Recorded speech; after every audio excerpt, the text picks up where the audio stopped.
Look at me, I'm the Defense Minister. All right, all set to go? Good afternoon, everyone. Bon après-midi, tout le monde. Thank you very much for joining me here in Sydney. Obviously across from the beautiful, well-known Opera House.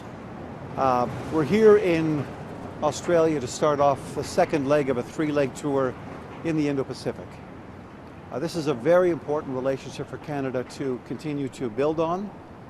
It is one that's predicated on years of cooperation. We're a Five Eye partner country. We share information. We've had a long, strong, and historical relationship between our countries. And it's one that we're building on. We're building, of course, on two tracks.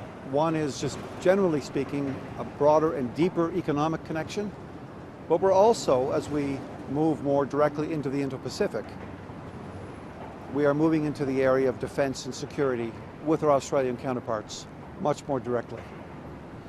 So I'm pleased to be here to participate in the tour with the Prime Minister. We have a whole series of meetings lined up with private companies, with research institutes, with parliamentarians, Prime Minister, ministers of the Crown. So we hope will be a very productive several days together. Donc on est très content d'être ici aujourd'hui avec vous. C'est une mission importante pour le Canada. Présentement, on travaille de très près avec les Australiens, avec l'Australie depuis très longtemps. Mais évidemment, on a d'autres progrès à faire. Des connexions au niveau économique, comme je l'ai dit en anglais, des connexions au niveau de défense, de sécurité, de renseignement. L'Australie est un partenaire important dans le mouvement des Five Eyes, des 5 pays qui coopèrent depuis très longtemps. Donc c'est un moment important pour nous. This is not so much about competing with Australia as it is collaborating. And as the Prime Minister said, perhaps I'll close with this before taking your questions, as the Prime Minister made very clear in Davos and his telegraph to the world, middle powers like Canada and Australia have a lot in common and a lot to build on. And if we diversify our relationships, deepen those relationships, as we hope to do here over the next couple of days, we believe it's a very positive thing for Canada, Australia, and for the world. Thank you very much. Mr. McGuinty, can you take us through the government's thinking in backing the U.S. airstrikes? Did we have a choice? Listen, the government of Canada has been very clear about its position on Iran for some time. Recently listing a group in Iran as a terrorist organization, obviously following very carefully the kinds of human rights abuses, the terror inflicted upon the population in Iran, the suffering of women in particular in Iran. So the Prime Minister was very clear in his statement that he supported the incursion led by the United States and Israel. But I want to make it very clear that Canada and Canada's armed forces were not involved in the preparation nor the execution of that particular decision by the Israelis and the Americans to attack Iran.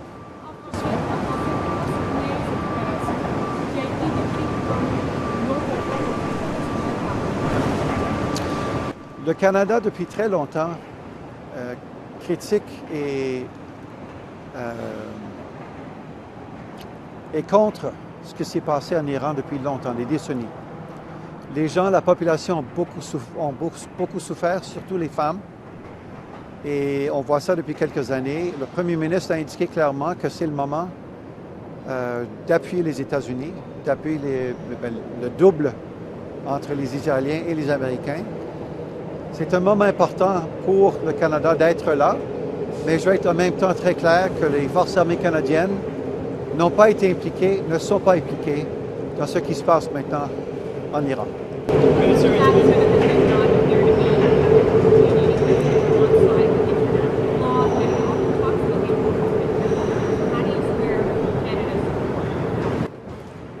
Well, listen, as I say, we've been following the situation in Iran for quite a while, carefully. We're getting just-in-time updates on the situation in the Middle East now. And the Prime Minister and the government decided from the beginning of this that we would support this incursion. But we're also calling for a diplomatic end to it We very much would prefer to see peace and a ceasefire. That's what my colleague, Minister Anand, is driving forward now with her colleagues around the world. And so we'll see where this takes us. Canadians know this is a difficult, complicated, and unfortunate situation. We would all rather see peaceful dialogue. But we have a situation now where two sovereign countries, have decided to prosecute a war. Canada's not involved in that war at this time. Ben écoutez, on préfère toujours que les choses soient assujetties à une résolution où on dialogue, où on parle ensemble. Ce qui se passe avec la terreur, l'endommagement de l'Iran et les pays aux alentours, la perte de vie, les gens qui sont blessés. Pour le Canada, évidemment, l'alternative, c'est toujours, ce serait peut-être meilleur pour nous de poursuivre comme on le fait. C'est faire une résolution diplomatique, mais en même temps, on est là pour aider les gens qui sont présents dans la région. Nos équipes diplomatiques au Canada sont là pour aider. Les gens sortent maintenant sur des vols commerciaux, mais on se tient à l'écoute de très près avec ce qui se passe. Does Canada believe it is a positive development that the Ayatollah is dead and was killed in these strikes?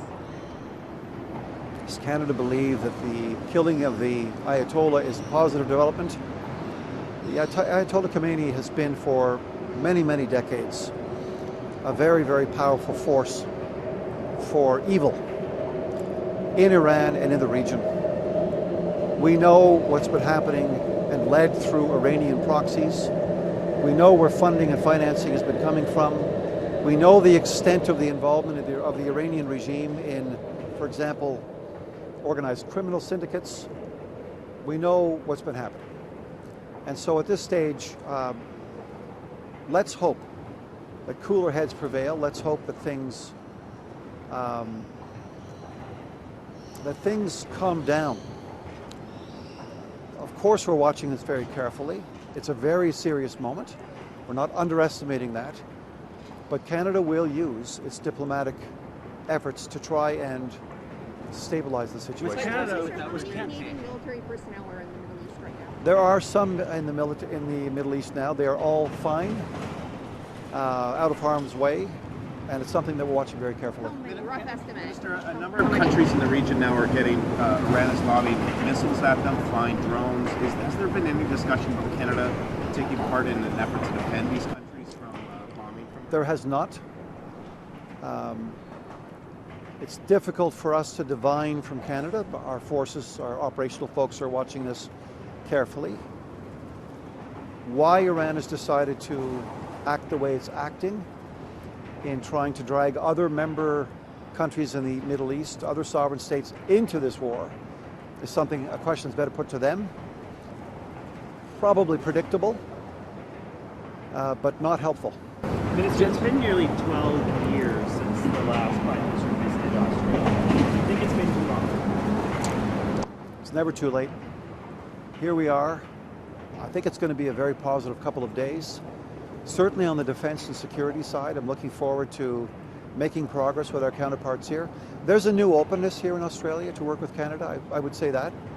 I would say that the Prime Minister's outreach and indicating that there is another way for middle powers to come together and collaborate on the economy, on defense, on security, is a message that resonates very strongly.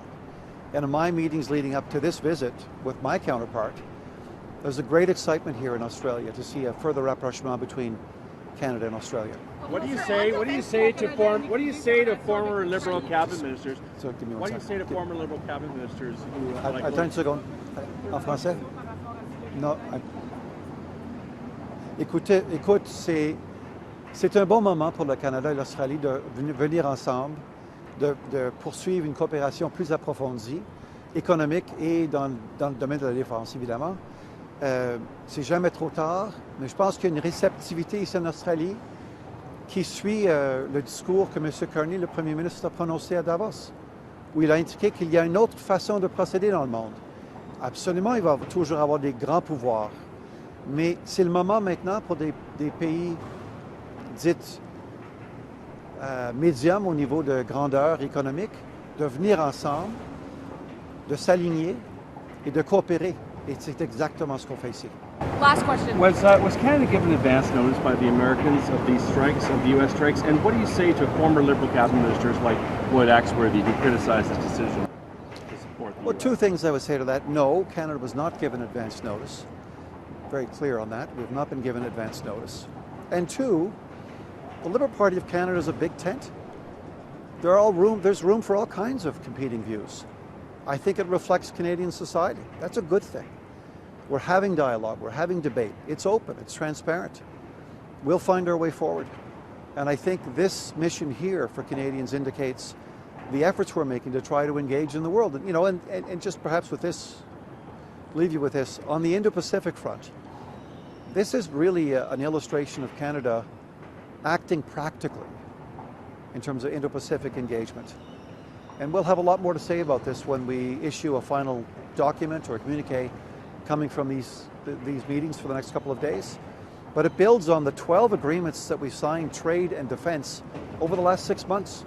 This is an unprecedented speed in Canadian history of engaging in the world. And we're hopeful it's going to lead to a further strengthening of the Canadian economy. It makes our economy more secure and more sovereign. That can only be a good thing for Canadians. Thank you very much. Thank you.